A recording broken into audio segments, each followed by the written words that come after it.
When it comes to where to buy the paint and what vendors that we use to source our products, we use Sherwin-Williams, PPG, which is Pittsburgh's Paint and Glass, and Benjamin Moore.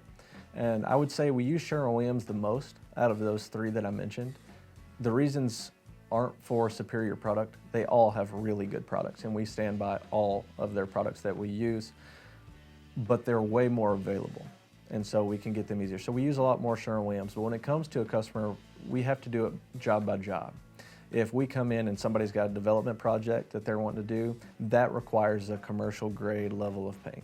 If someone has a house, a really nice place, and they want it to be perfect as they can and look as good as they can, we'll use a high-end residential paint. It's a little bit more expensive, it'll last longer, but more importantly, it has a finish on it unlike anything else.